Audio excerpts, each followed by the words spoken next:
So now I will be covering these two topics, adding item to a list in an Angular and deleting items from a list in an Angular. तो आपके curriculum में एक list का पूरा section है, तो ये सारा इसके अंदर कवर हो जाएगा. And within this I am going to make a use of this ng4 directive as well. Okay, so ये तीन टॉपिक्स आपके इसी वाले डेमोन्स्ट्रेशन में कवर हो जाएंगे. So for this demonstration I have created a new project. एक मैंने बिल्कुल नया प्रोजेक्ट बनाया. This is the output of my new project. So let's say ये जो अभी आपको आउटपुट दिखता है, ये कहाँ से दिखता है आपको app.component.html में से. तो बट लेट्स से मेरे को अपनी एप्लीकेशन डिस्प्ले करनी है, so I am going to remove all the content of this app.component.html. So I am going to delete the content of this app.component.html. So now within this app.component.html I am going to design my application. तो सबसे पहले मैं एक division tag का यहाँ पर use कर रहा हूँ. इस डेमोन्स्ट्रेशन में जो हम सबसे ज़्यादा यूज़ करेंगे वो यूज़ करेंगे आपकी CSS का concept. So I am going to make a use of this div class. CSS का कॉन्सेप्ट मैं इसमें इसलिए कवर करा रहा हूँ क्योंकि जो हमारा नेक्स्ट आएगा वो फॉर्म्स आएंगे, तो उसमें हमको CSS वर्क करनी पड़ेगी. So let's say here I am going to make a use of a class, और लेट्स से इस क्लास का मैं नेम देता हूँ main. Now within this div class I am going to make a use of an header tag, और let's say इसका मैं use कर लेता हूँ h1, और इसमें मैं एक स्टेटमेंट लिख देता हूँ सिंपल सी आइटम्स लिस्ट.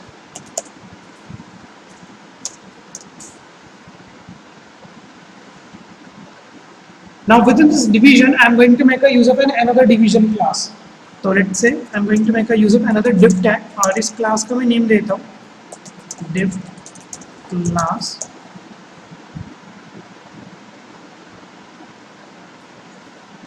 और लेट्स से यहाँ पर जो इस क्लास का मैं नेम देता हूँ वो मैं देता हूँ add item.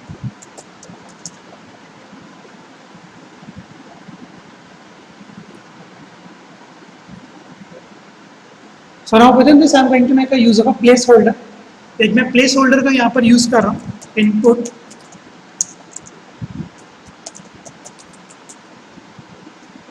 प्लेस होल्डर, और इस प्लेस होल्डर पे लेट्स से मैं कुछ टेक्स्ट लिख देता हूँ ऐड आइटम.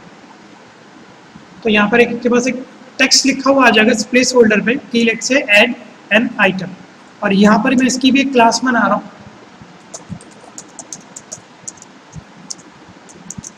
अब ये सारी क्लासेस की डेफिनेशन हम देंगे अपने app.component.css वाली फाइल में. तो लेट्स से इस वाली क्लास का मैं नेम देता हूँ add text.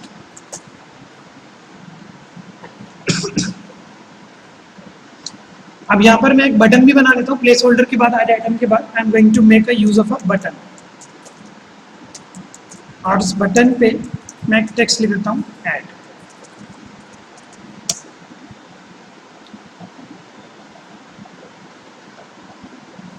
So let's say अभी मैं अगर इसको सेव करूं,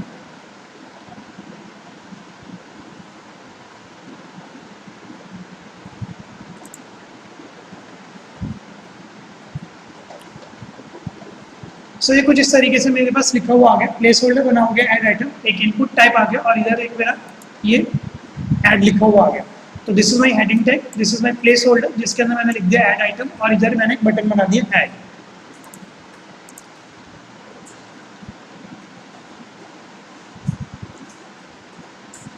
Now within this division I am going to make a use of an ordered list. Let's say चलो मैं एक unordered list ले लेता हूँ. So I am going to make a use of an UL, and within this UL I am going to declare a list item, और इस list item के अंदर let's say मैं एक randomly text ले देता हूँ अपना नाम, और इसी list के अंदर मैं एक span का भी use कर लेता हूँ. Okay, so I am going to make a use of a span, और यहाँ पर let's say मैं एक X लिख देता हूँ. तो अगर मैं इसको भी कंट्रोल सेव करूँ, लेट्स से कंट्रोल एस करूँ, और आपको मैं इसका आउटपुट दिखाऊँ, तो अभी इसका आउटपुट कुछ इस तरीके से बन गया हो, इस तरीके से. अब हम जो इसमें देंगे वो हम देंगे इसमें स्टाइलिंग. तो स्टाइलिंग के लिए मैं यहाँ पर जो फाइल यूज़ करूँगा वो मैं यूज़ करूँगा app.component.css file. So I am going to select this app.component.css file. जो सबसे पहले मेरी क्लास थी वो थी मेरी main, so I am going to declare that class main. अब इसकी मैं स्टाइलिंग दे रहा हूँ अपने मेन की. So let's say I'm going to make a use of first width. एक मैं width set करता हूँ 500 पिक्सल के अराउंड.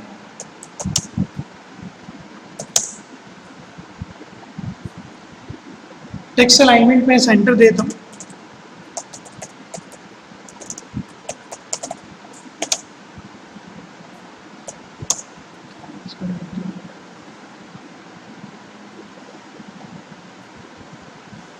कुछ और मैं इसके अंदर स्टाइलिंग यूज कर लेता हूँ, मार्जिन यूज कर लेता हूँ और बॉर्डर्स भी यूज कर लेता हूँ. So I am going to make a use of a margin. Margin में लेट्स से अभी ऑटोमेटिक देता हूँ 0 एंड ऑटो.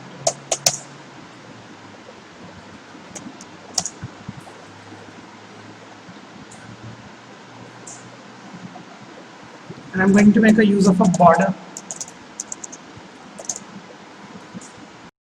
ये मैं कुछ प्रॉपर्टी देता हूँ 2 पिक्सल. इस बॉर्डर को तो मैं थोड़ा सॉलिड देता हूँ और उसका कलर मैं देता हूँ ब्लैक.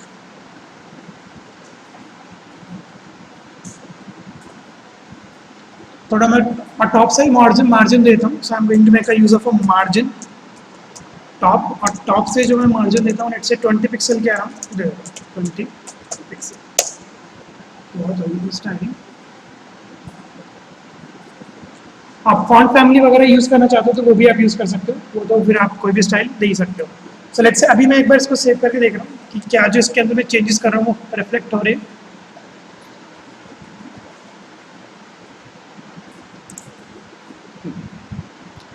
तो ये मेरे चेंजेस एक बार आ रहे हैं.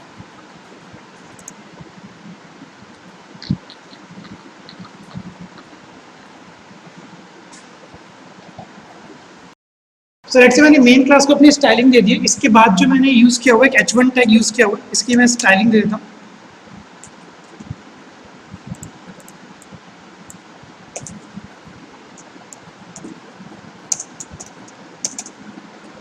अब इस सारे h1 में मैं कुछ स्टाइलिंग देता हूँ. लेट्स से टेक्स्ट लाइन देता हूँ और मैं कलर देता हूँ. बस ज़्यादा मैं कुछ नहीं दूंगा इस h1 में. So I am going to make a use of a text line center. कुछ अगर आपको कलर वगैरह देने हो तो आप दे सकते हो. इसके बाद जो मैंने क्लास ली हुई थी वो मैंने ली हुई है आपकी एक ऐड आइटम क्लास ली हुई है और एक ऐड टेक्स्ट क्लास ली हुई है. सो इनकी भी हम स्टाइलिंग से भी कर देते हैं. सो यहाँ पर h1 के अंदर मैंने ले लिया टेक्स्ट वन अलाइन सेंटर. इसका मैं बैकग्राउंड कलर एक बार सेट कर देता हूँ.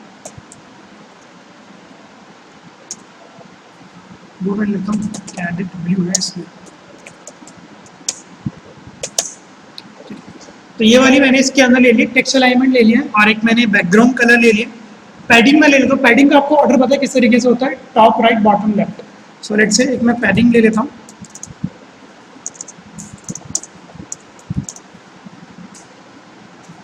टॉप से मैं 30 पिक्सल लेता हूँ. 20 पिक्सल में ले चुका हूँ और इधर इसका से कोई दिक्कत नहीं, 0 पिक्सल ही.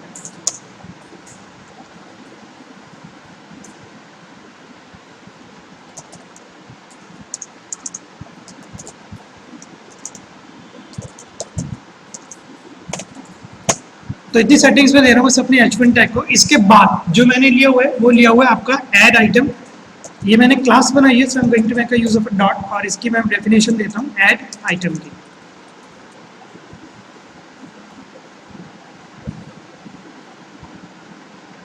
इसमें जो मैं दे रहा हूँ बस मेरे को विड्थ और हाइट सेट करनी है. I am going to make a use of a width. मैं देता हूँ 80%. आप पिक्सल में भी दे सकते हो और परसेंटेज में भी दे सकते हो. एक मैं हाइट भी देता हूँ 30 पिक्सल.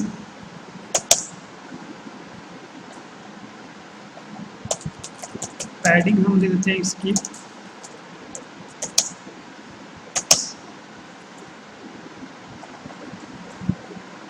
एक थोड़ा सा इसका फॉन्ट साइज में बढ़ाता हूँ. फॉन्ट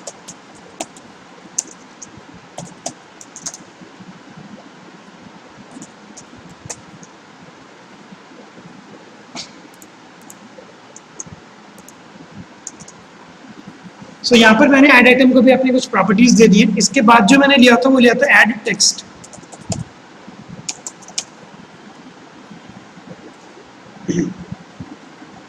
इसमें भी मैं बस यही कॉपी कर रहा हूँ ऐड टेक्स्ट में ऊपर से.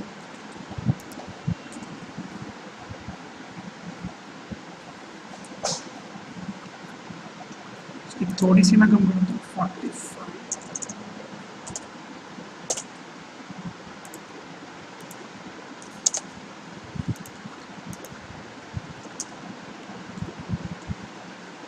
सेव भी कर देते हैं साथ साथ।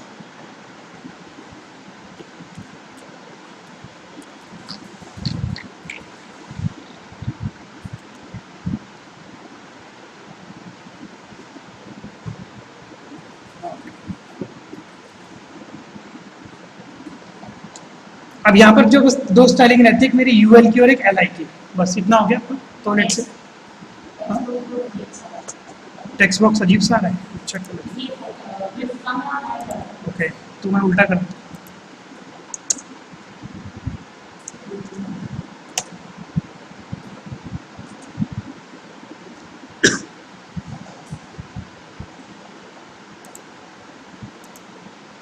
ठीक है, इसकी 100 ही कर देता हूँ।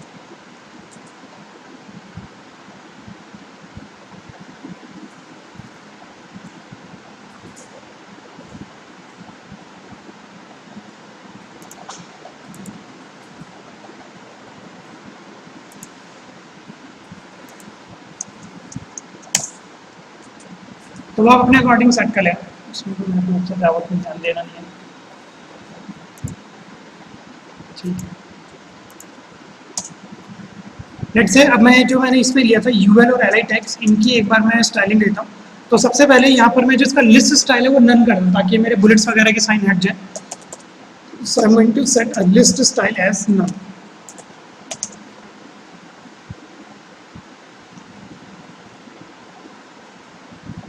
ठीक है, तो इसमें मैं फॉन्ट साइज एक ले लेता हूँ।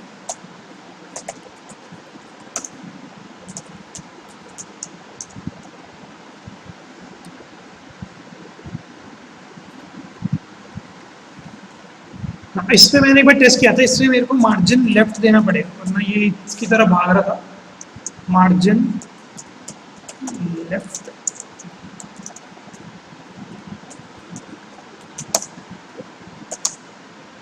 तो यहाँ से एक मैंने मार्जिन लेफ्ट दे दिया इसका 40 पिक्सल, -40 पिक्सल। ये मैंने एक बार करके देख रखा है, तो इसलिए मैंने यहाँ पे -40 पिक्सल दिया हुआ है। और लेट्स से एक मार्जिन बॉटम भी इसमें मेरे को देना था, मार्जिन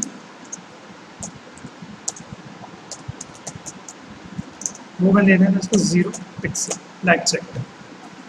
जो मेन था कि मेरे को जो इसका लिस्ट स्टाइल था वो कराना था नन। और इसमें मैं कलर भी यूज़ कर लेता हूँ, कलर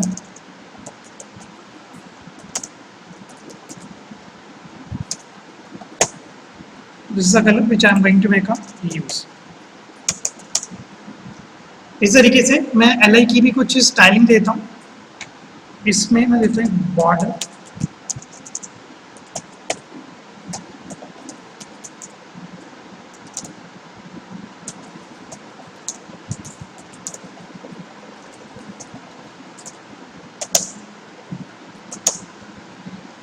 तो लिस्ट का भी मैं एक बॉर्डर ले रहा हूँ, बॉटम एल। तो यहाँ पे मैंने लिया 1 पिक्सल सॉलिड, और कलर लेट से मैंने इसको दे दिया ब्राउन। इसमें मैं बैकग्राउंड कलर सेट कर देता हूँ, बैकग्राउंड कलर। इसके लिए मैं लेता हूँ डार्क ग्रे।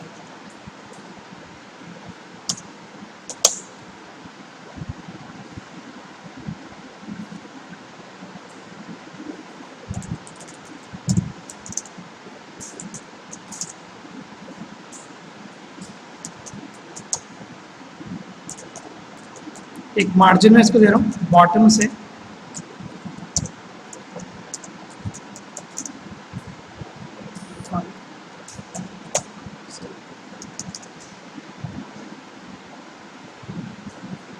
अब जो फाइनल में दे रहा हूँ एक CSS, तो मैं दे रहा हूँ अपने स्पैन को।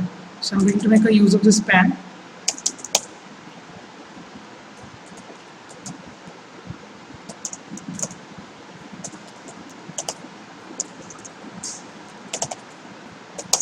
सो लेट्स से जैसे ही यूजर कर्सर लेके जाएगा आपके स्पैन पे, it will change into the pointer, एक पॉइंटर ये बना देगा। और लेट्स से इसकी मैं पोजीशन कर देता हूँ रिलेटिव, मतलब that is going to fit to my parent.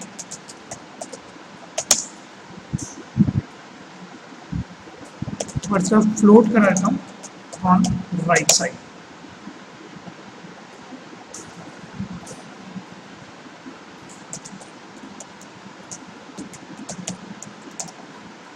इसका मार्जिन है तो राइट से 10 pixel.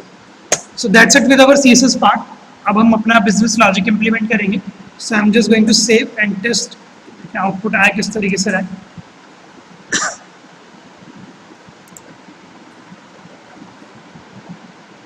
So you get an output somewhat like this. आप इसको थोड़ा और सही कर सकते हो. तो जैसे ही मैं यहाँ पर कुछ भी टेक्स्ट लिखूंगा ऐड करूंगा तो यहाँ पर मेरा आइटम ऐड हो जाएगा. और अगर मैं इस वाले पे करूँगा क्लिक तो यहाँ से मेरा आइटम डिलीट हो जाएगा. तो ये मेरा पर्पस था बनाने का. इसको आप अपने अकॉर्डिंग अब सजावट दे सकते हो. सो लेट्स से this is my CSS. So let's say यहाँ पर एक मैं कुछ लिस्ट बना देता हूँ और उसके अंदर कुछ आइटम्स एक बार मैं इंसर्ट कराता हूँ. For this I am going to make a use of this app.component.html. app.component.html की जगह I am going to make a use of this app.module.typescript file. तो यहाँ पर आपको दिख रहा होगा ऐप क्लास आपकी export class app module. Now within this I am going to make a use of a variable. एक मैं यहाँ पर वेरिएबल बना लेता हूँ और उस वेरिएबल को लेट्स से मैं एक एज एन एरे वेरिएबल बनाता हूँ. तो मैंने वेरिएबल का नाम दे दिया यहाँ पर आइटम्स और इसके अंदर कुछ आइटम्स में इंसर्ट कराता हूँ. सो PHP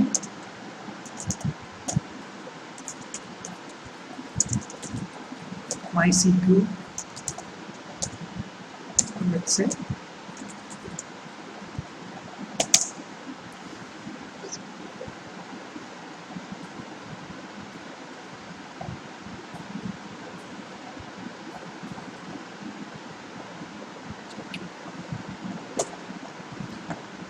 तो यहाँ पर मैंने एक वेरिएबल बनाया आइटम्स के नाम से और इस आइटम्स के अंदर मैंने कुछ एलिमेंट्स इंसर्ट करा दिए PHP, MySQL एंड CSS.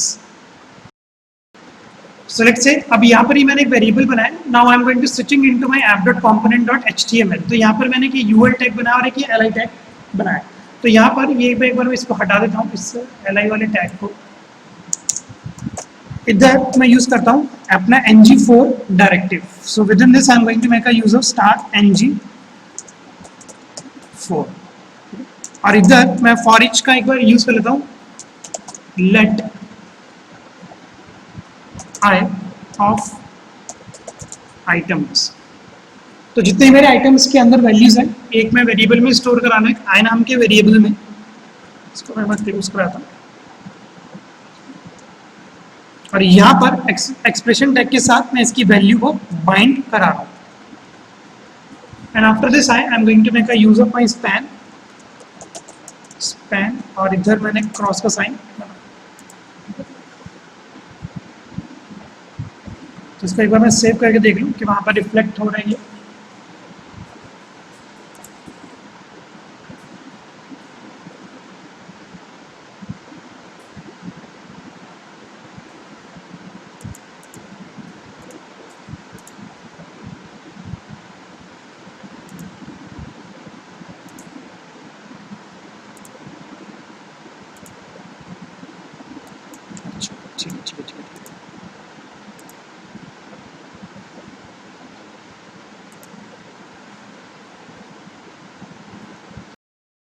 तो लेट्स से यहाँ पर थोड़ी मैंने मिस्टेक करी है. ये मैं इसको एक्चुअली module.ts को कंपोनेंट समझ रहा हूँ. ये एज इट इज ही रहेगा मेरा. इसमें कुछ भी हम चेंजेस नहीं करेंगे. और यहाँ पर आप इसको उठा के एक बार app.module.component.ts वाले में डाल दो. ये जो आपका वेरिएबल है. अब आप इसको अगर सेव करोगे तब आपको इसका आउटपुट दिख जाएगा. वो मेरी मिस्टेक थी. मैं इसको module.component.typescript वाली फाइल समझ रहा था. So let's say अभी आउटपुट आ गया. तो now I'm going to implement a business logic in order to insert an items into a list. तो इसके लिए मैं यहाँ पर ये आइटम्स के बाद ठीक है. अब जो मैं इसे फाइल का यूज करने वाला हूँ वो इसी का यूज करने वाला हूँ app.component.typescript वाली फाइल का. ओके सो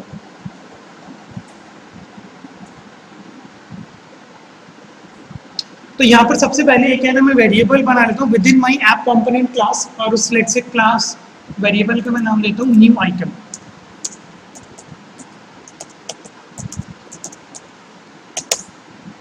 तो यहाँ पर एक मैंने वेरिएबल बना लिया with the name this new item और इसको मैंने अनइनिशियलाइज करा दिया. मतलब लेट से मैंने इसको नल वैल्यू के साथ एक बार इनिशियलाइज करा दिया. Now within this I am going to make a use of a function. एक मैं फंक्शन बनाऊंगा और उस फंक्शन का नाम लेट से लेता हूँ push item. This is the function which I am going to make a use, या लेट्स से मैं फंक्शन को इस तरीके से बनाता हूँ, push item is equal to function. तो लेट्स से इस तरीके से मैं एक बार यहाँ पर एक फंक्शन बनाया था नेम्ड एज पुश आइटम, और यहाँ पर करली ब्रेसेस में इसकी डेफिनेशन देता हूँ, the definition of my push item. So let's say अब आपको लिस्ट के अंदर एलिमेंट्स इंसर्ट कब कराना है, कि जब यूजर कुछ वैल्यू इंसर्ट करे। और अगर आप चाहते हो कि लेट्स से अगर यूजर यहाँ पर कुछ नहीं दे रहा और ऐड वाले बटन पे क्लिक करे, तो मैं नहीं चाहता, तो यहाँ पर एक मैं वैलिडेशन लगाता हूँ छोटी सी, तो I am going to make a user में if statement. So let's say इधर मैंने लिया अपना इफ स्टेटमेंट, और यहाँ पर मैंने चेक कर लिया दिस डॉट न्यू आइटम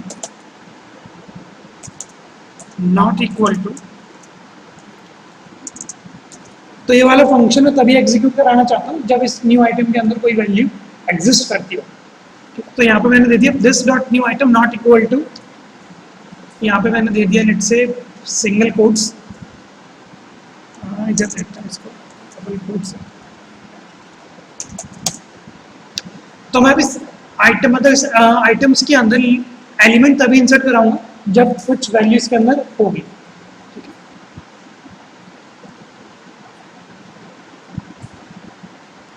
तो यहाँ पर मैंने जो भी लास्ट डेमो में एक फंक्शन यूज किया था पुश का, तो वही मैं यहाँ पर यूज कर लेता हूँ this dot new item dot push.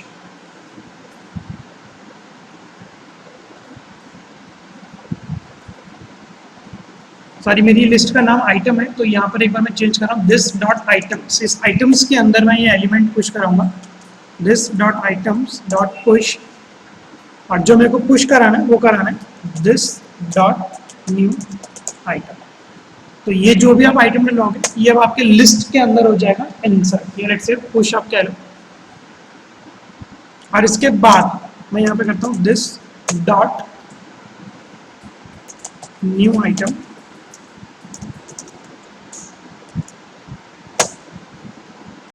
सो यहाँ पे लेट्स से अभी बस हमने फंक्शन को डिफाइन किया है। Now I am going to call this function within my app.component.html।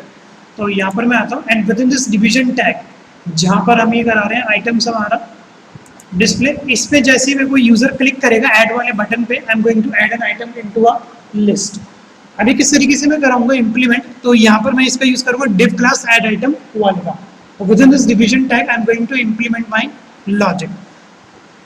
अब यहाँ पर जो इनपुट है इधर मैं कहना डायरेक्टिव यूज करूंगा, और लेट्स से वो डायरेक्टिव हम इस तरीके से यूज करेंगे इनपुट, और इधर I am going to make a use of ng model.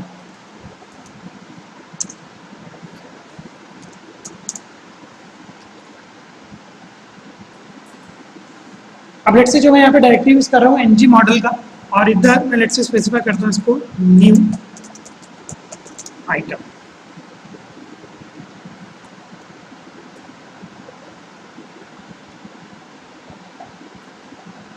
अब लेट्स इस बटन पे हमको वाला फंक्शन एग्जीक्यूट कराना, so I am going to make a use of and on this button I am going to perform a click event. तो let's say यहाँ पर मैं क्लिक इवेंट परफॉर्म कराता हूँ on this button, I am going to make a use of this click event. और जो function मेरे को एग्जीक्यूट कराना है उस फंक्शन का मैंने नाम बनाया push item. So I am going to call this function named as push item. So within this double quotes I am going to specify my push item.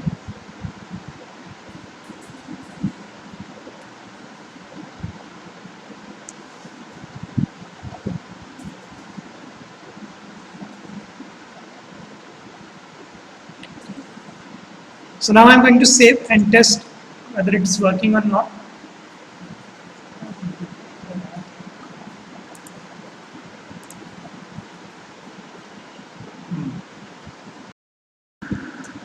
So let's say package हमको एक बार इसका import कराना पड़ेगा form module वाला, तो वही मैं एक बार इंपोर्ट कराता हूँ। विद इन दिस app.component.ts में I am going to import a package,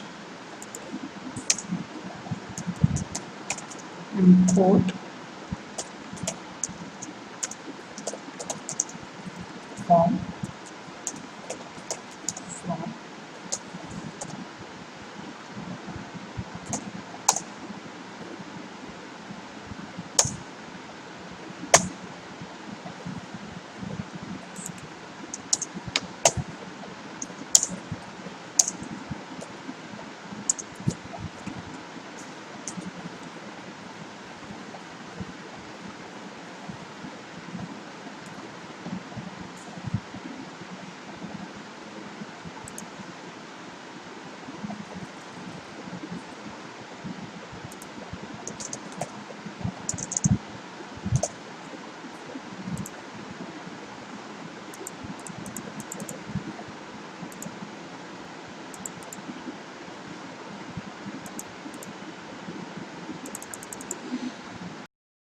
so let's अब एक बार आइटम में कुछ भी इंसर्ट करा रहा हूँ, it is going to add into my list.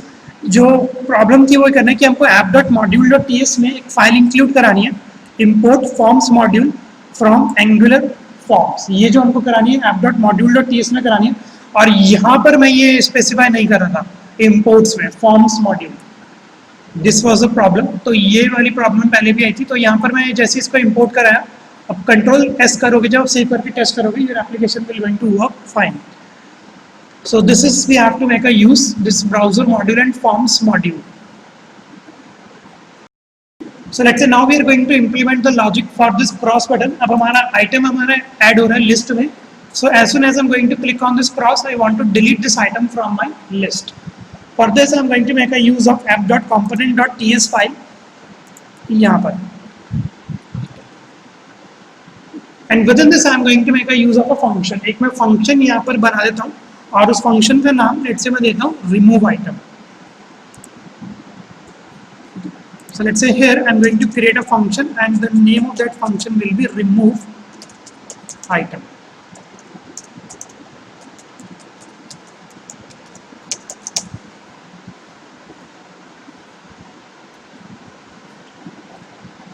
I'm going to make this function as a parameterized function.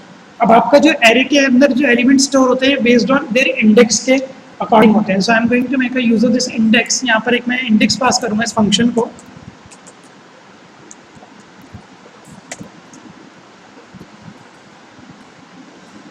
तो जैसे मैंने आपको बताया था एक ये वाला फंक्शन कुछ, हमारे पास एक और फंक्शन होता है splice, SPLICE, in order to remove your array elements. So यहाँ पर मैं इस फंक्शन को एग्जीक्यूट करता हूँ, this dot I want to remove this items dot splice।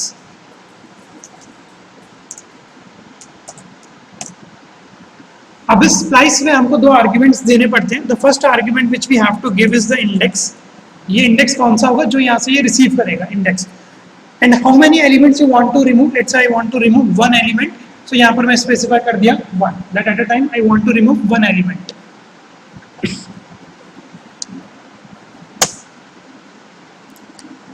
सो इस फंक्शन की डेफिनेशन मेरी इतनी है, रिमूव आइटम की। Now I am going to call this function from my app.component.html। So let's say I am going to switching into my app.component.html।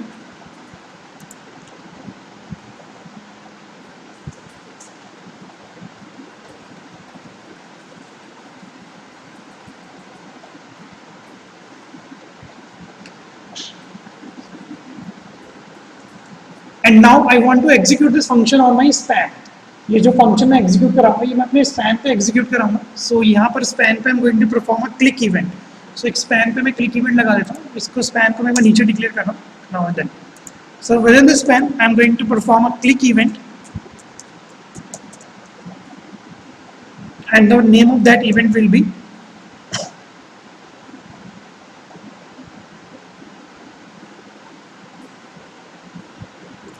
remove item।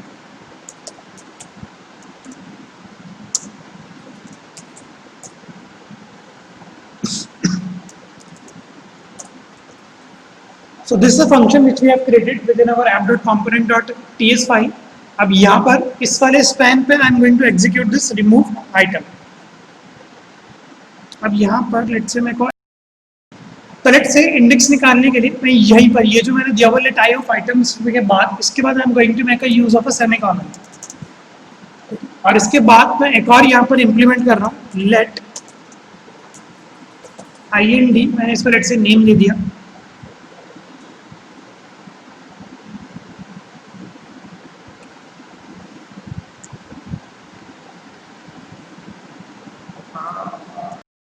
यहाँ पर है ना एक इनबिल्ट फंक्शन ही होता है हमारे पास इंडेक्स करके। तो मैं एक बार देखता हूँ कि नेमिंग कन्वेंशन ना हो जाए, क्योंकि मैंने वहाँ पर भी एक बार इंडेक्स दिया हुआ है। So let's say let IND is equal to index. तो ये क्या करेगा, आपको इंडेक्स रिटर्न कर देता है, और इधर मैं पास कर देता हूँ रिमूव आइटम में अपना IND। So I am just going to save this and test this. Naming convention ना हो जाए, क्योंकि मैंने एक बार वहाँ पर भी इंडेक्स। सो लेट्स से अभी ये आपका इस तरीके से था डबल कोड से, तो यहाँ से आप डबल कोड हटा दो, ये आपका एक ही सिंगल स्टेटमेंट में आएगा, लेट आई ऑफ आइटम और ये इंडेक्स। सो लेट्स से मैं इसको सेव करता हूँ।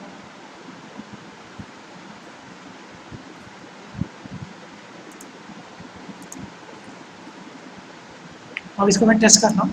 So the first thing is I'm going to insert an item into a list.